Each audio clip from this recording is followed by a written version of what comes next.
할렐루야. 오늘은 마태복음 28장 11절에서 20절까지 말씀으로 예수님의 유언이라는 제목으로 말씀을 나누도록 하겠습니다.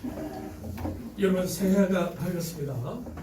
하나님의 은혜와 복이 여러분에게 또다시 시작되었음을 믿으시길 바랍니다.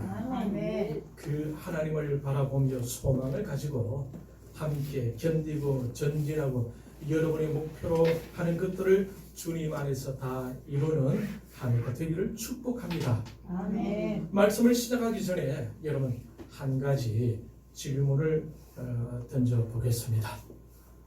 만약 우리가 임종을 앞두고 있다고 할 때에 과연 어떤 말을 가족에게 남기고 싶습니까? 예. 예수 잘 믿고 천국에 오라. 내 있는 곳에 오라고. 예. 여러분, 지금 임종을 맞이하고 있다면 자녀들에게 어떤 유언을 남기고 싶으세요? 예수 잘 믿으라고. 예. 공부를 하고 있는 학생들이 있다면 어떻게 하겠습니까? 얘야, 공부 잘 해라, 열심히 하거라.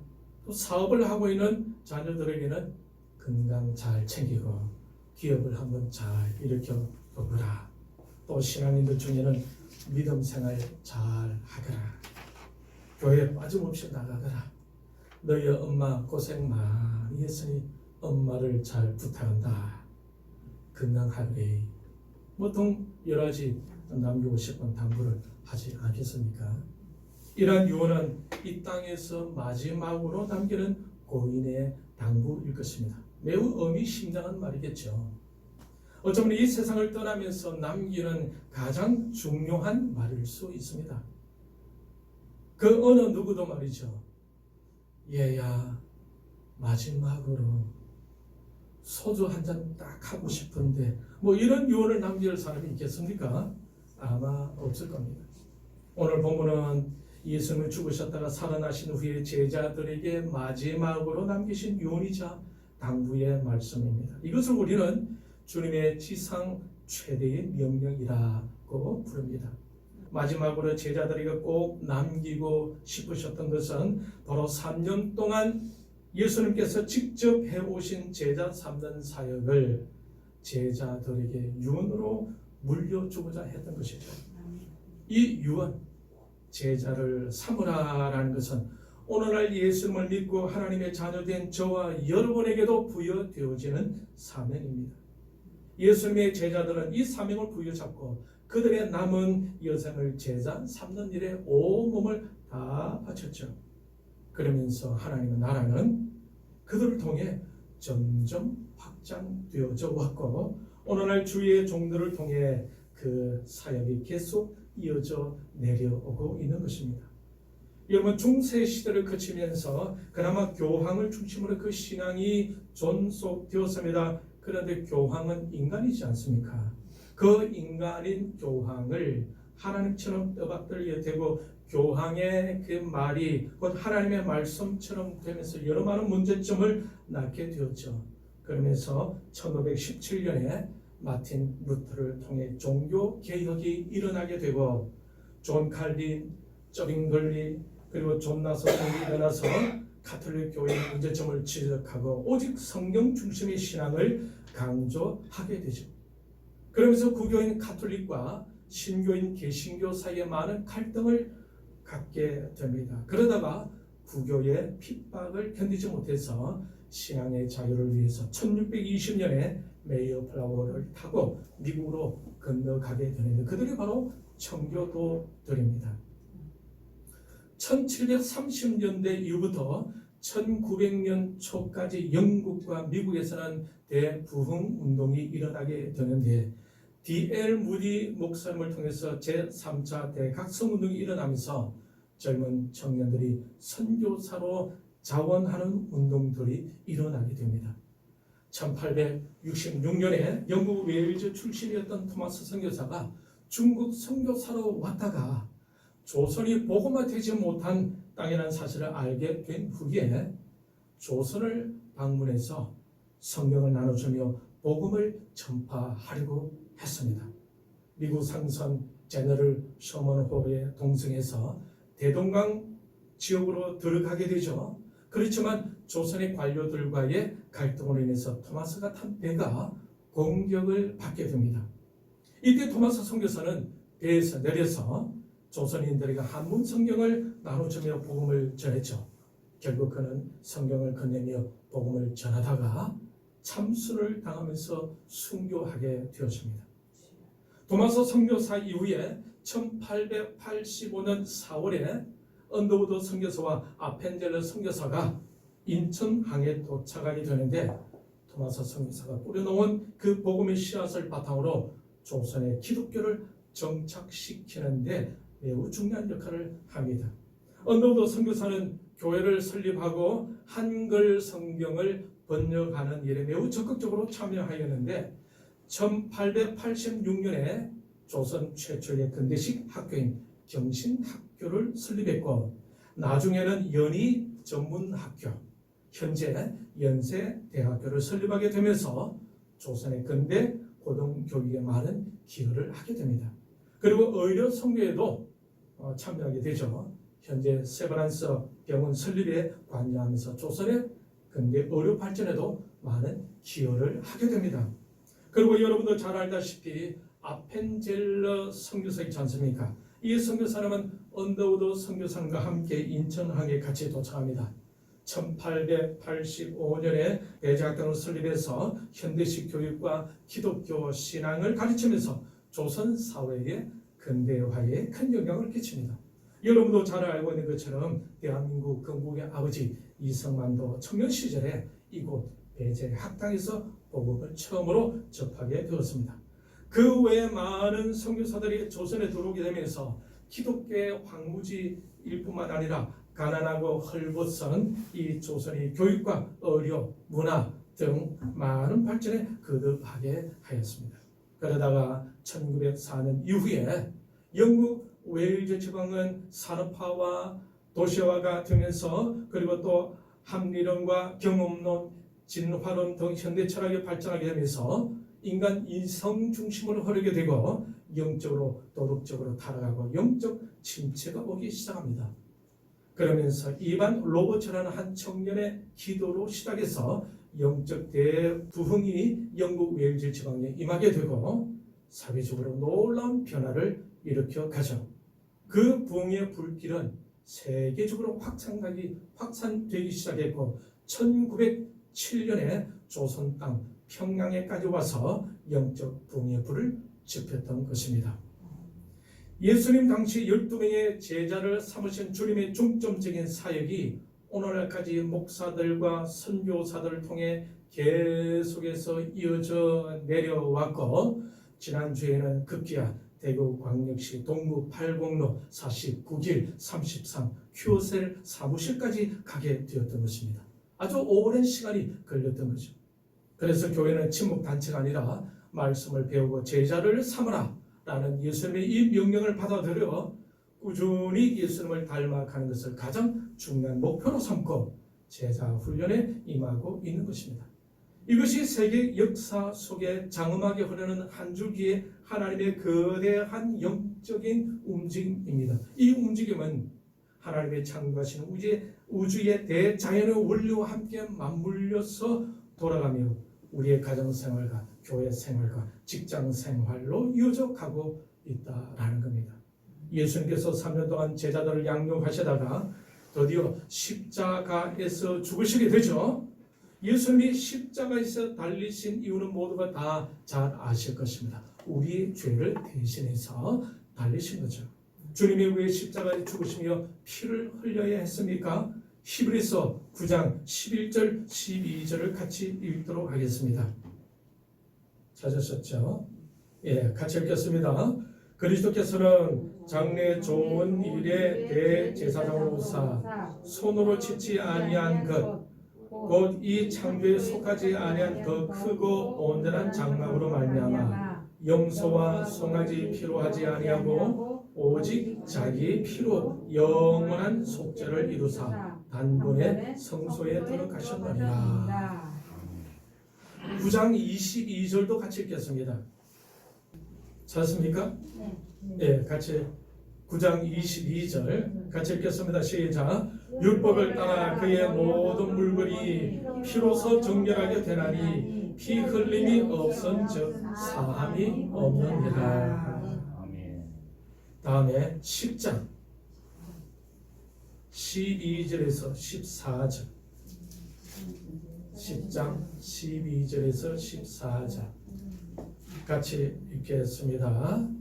오직 그리스도는 죄를 위하여 한 영원한 제사를 드리시고 하나님 우편에 앉으사 그 위에 자기 원수들을 자기 발등상이 되게 하실 때까지 기다리시나니 그가 거룩하게 된 자들을 한 번의 제사로 영원히 온전하게 하셨느니라. 예, 이 말씀들처럼 주님은 십자가에서 우리를 대신해서 영원한 제사를 한 번에 드리심으로 우리를 영원히 온전하게 해 주셨다라고 하고 있습니다. 이것에 대한 상징은 이미 창세기 3장에서 죄를 범한 아담과 하와에게 짐승의 가죽으로 만든 옷을 입혀 주신 것으로 나타났었죠. 이렇게 십자가 사역을 마치신 후에 예수님께서 죽으신 지 3일 만에 어떻게 하십니까? 죽음에서 다시 살아나시죠. 부활하십니다. 오늘 본문 1절 이후에 보면은 예수님이 부활하신 것을 막달라 마리아와 다른 마리아가 예수님의 시신을 안치해 둔 무덤에 갔다가 천사들을 통해 주님이 살아나셨다는 소식을 듣게 되죠. 그 소식을 전하고자 제자들에게 달려가고 있을 때 직접 예수님을 또 만나게 됩니다. 오늘 본문 9절 10절 같이 읽도록 하겠습니다. 오늘 본문 9절 10절 찾으셨습니까? 네, 같이 읽겠습니다. 예수께서 그들을 만나 이르시되 평안하냐 하시거늘 여자들이 나아가 그 발을 붙잡고 경비하니 이에 예수께서 이르시되 무서워하지 말라 가서 내 형제들에게 갈릴리로 가라 하라 거기서 나를 보리라 하시니라. 그 후 11 제자가 갈릴리로 가서 예수님께서 지시하신 산에 오르게 되고 그곳에서 주님을 만나게 되는 것입니다. 그때 주님이 하신 말씀이 오늘 본문 18절에서 20절까지 말씀이죠. 여러분 다시 한번 읽겠습니다. 18절에서 20절까지 같이 읽겠습니다. 시작. 예수께서 나와 말씀하여 이르시되 하늘과 땅의 모든 권세를 내게 주셨으니 그러므로 너희는 가서 모든 민족을 제자로 삼아 아버지와 아들과 성령의 이름으로 세례를 베풀고 내가 너희에게 분부한 모든 것을 가르쳐 지키게 하라. 볼자라 내가 세상 끝날까지 너희와 항상 함께 있으리라 하시니라. 19절 앞부분에 보게 되면 너희는 가서 모든 민족을 제자로 삼아라고 되어 있죠. 이 말씀이 창세기 12장 3절의 말씀과 연관되는 말씀입니다. 창세기 12장 3절 같이 읽도록 하겠습니다. 찾았습니까? 네, 같이 읽도록 하겠습니다. 너를 축복하는 자에게는 내가 복을 내리고 너를 저주하는 자에게는 내가 저주하리니 땅의 모든 족속이 너로 말미암아 복을 얻을 것이라 하셨지라. 땅의 모든 족속이 너로 말미암아 복을 얻을 것이라 라고 말씀하고 있죠. 이 창세기에서 아브라함에게 주신 이 복의 말씀이 오늘 본문 마태복음 28장 19절 말씀에서도 똑같이 나타나고 있다는 것을 여러분 알 수가 있겠죠. 19절 한번 봅니다. 예, 오늘 본문 19절 말씀 보면 제가 읽겠습니다. 그러므로 너희가 가서 모든 민족을 제자로 삼아. 주님께서 제자들에게 모든 민족을 제자를 삼아라 라고 말씀하고 있어요. 그리고 이 말씀은 창세기 1장 28절에서 나오는 인간이 죄를 범하기 전에 하나님이 인간에게 부여하신 복과도 일치를 이루고 있습니다. 우리 창세기 1장 28절 같이 읽도록 하겠습니다. 찾았습니까? 예, 같이 읽겠습니다. 시작. 하나님이 그들에게 복을 주시며 하나님이 그들에게 이르시되 생육하고 번성하여 땅에 충만하라. 땅을 정복하라. 바다의 물고기와 하늘의 새와 땅에 움직이는 모든 생물을 다스리라 하시니라. 하나님께서 아담과 하와에게 복을 주시면서 땅에 충만하라. 땅을 정복하라. 모든 생물을 다스리라 라고 명령하셨어요.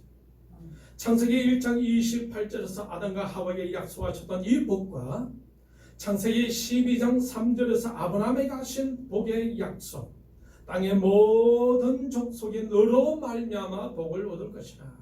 이 말씀 속에서의 복은 모든 족속과 연관되어 있고, 오늘 보면 마태복음 28장 19절에서 모든 민족으로 제자로 삼으라 할 때에 모든 민족과도 깊은 연관성을 갖고 있는 것입니다.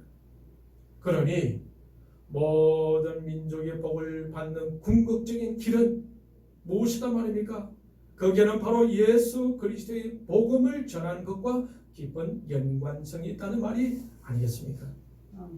예수님의 제자로 삼아는 것이 바로 모든 민족을 위한 것이고, 그것이 나뿐만 아니라 가족과 이웃과 모든 민족이 함께 복을 누리게 된다는 말씀입니다.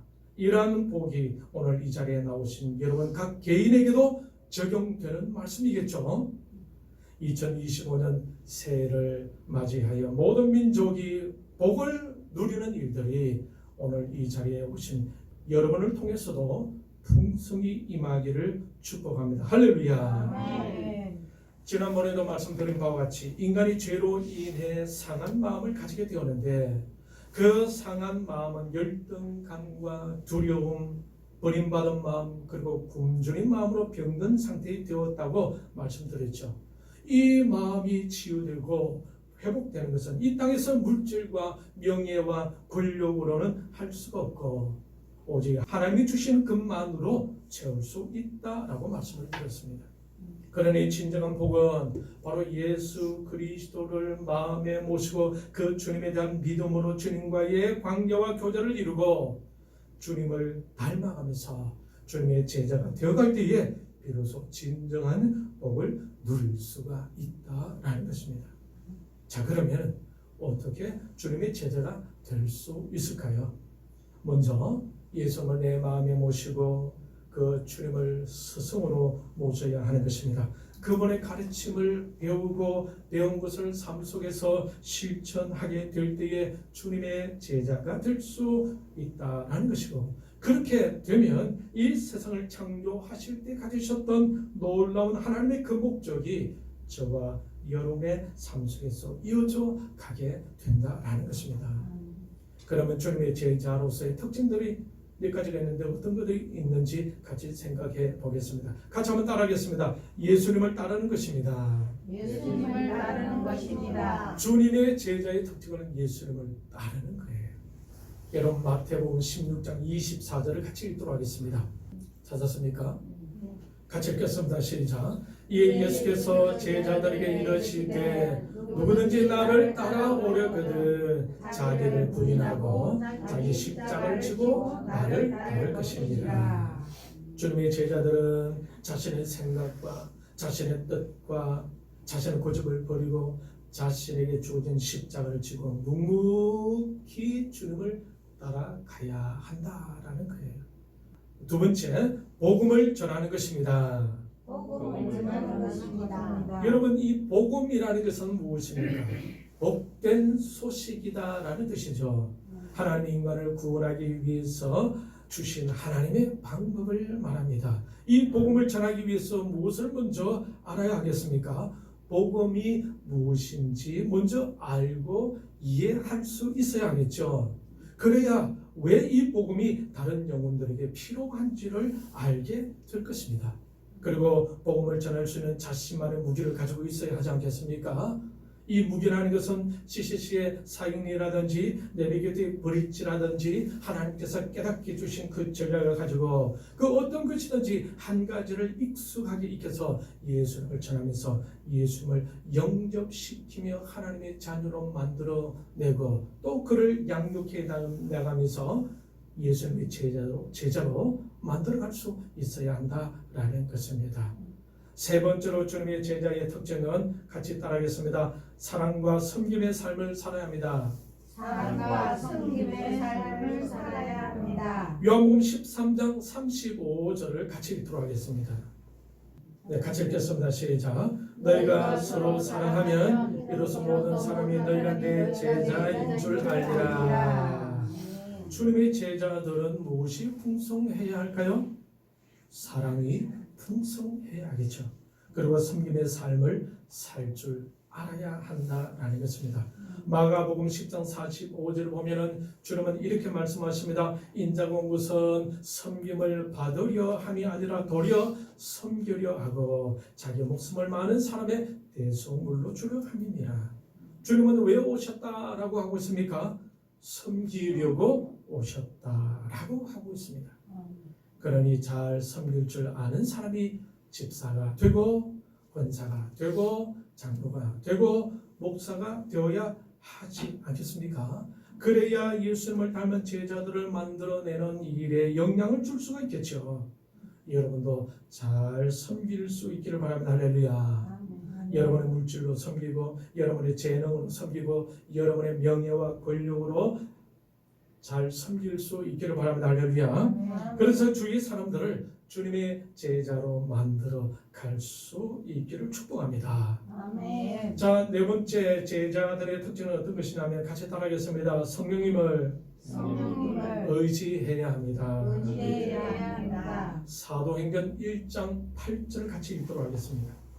같이 읽겠습니다. 시작. 오직 성령이 너희에게 임하시면 너희가 권능을 받고 예루살렘과 온 유대와 사마리아와 땅끝까지 이르러 내 증인이 되리라. 주님의 제자는 자신의 힘과 자신의 지혜를 의지하는 것이 아니죠. 그렇다면 누구를 의지해야 하는 것입니까?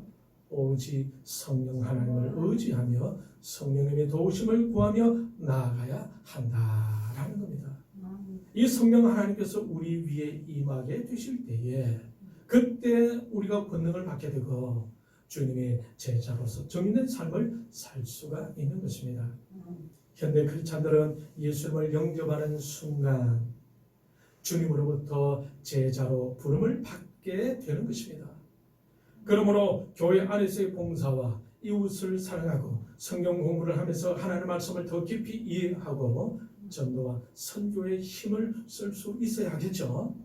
진정한 제자는 입술로 하는 믿음의 고백이 있어야 할 뿐만 아니라 야고보서 2장 26절에서 야고보 사도가 언급한 같이 영혼 없는 몸이 죽은 것 같이 행함이 없는 믿음은 죽은 것이니라. 이 말씀에서 볼 수 있듯이 삶 속에서 행하는 믿음이 있어야 온전한 믿음을 가진 것이고 온전한 제자의 삶을 산다라고 말할 수가 있는 것입니다. 말씀을 읽겠습니다. 우리 교회의 표어는 제자 삼는 교회입니다. 제자를 삼기 위해서 우리가 먼저 어떻게 되겠습니까? 제자가 먼저 되어야 하겠죠. 제자가 되는 것은 예수님의 가르침을 배우고 따르며 그분의 사랑과 복음을 전하는 것이 아니겠습니까? 이러한 삶은 곧 예수 그리스도의 향기가 나는 삶이고 예수님과 동행하는 삶이 될 것이고 예수님의 풍성한 은혜와 능력이 나타나게 될 것입니다. 2025년을 시작하면서 우리에게 분명한 목표가 설정되었습니다. 그것은 바로 주님의 제자가 먼저 되자라는 것입니다. 그리하여 제자를 삼아갈 수 있는 우리로 훈련해 가자라는 것입니다. 2025년도가 시작되어졌는데 지난 2024년도도 지나고 보니까 시작과 동시에 끝난 것 같은 그런 느낌을 갖게 되었습니다. 세월이 그만큼 빠른 것이죠. 그러므로 이 2025년도도 이 해를 우리가 잘 활용할 수 있어야 하겠습니다. 어떤 일들보다 주님의 제자가 되는 일을 우선순위로 삼고 한번 시작한 일 끝까지 주님과 함께 동행하며 개인적으로 공동체적으로 주님의 제자가 되는 훈련에 열심히 임할 수 있기를 바랍니다. 주님의 제자가 되면서 하나님의 거룩한 목적과 계획이 저와 여러분의 삶 속에서 구체적으로 이루어져 가는 놀라운 일들이 2025년 이 새해에 넉넉히 나타나시기를 주님의 이름으로 축원합니다. 아멘. 이 시간 우리 말씀을 생각하고 예수님의 유언, 지상 최대의 명령, 가장 인생에 있어서 가장 기본적인 일.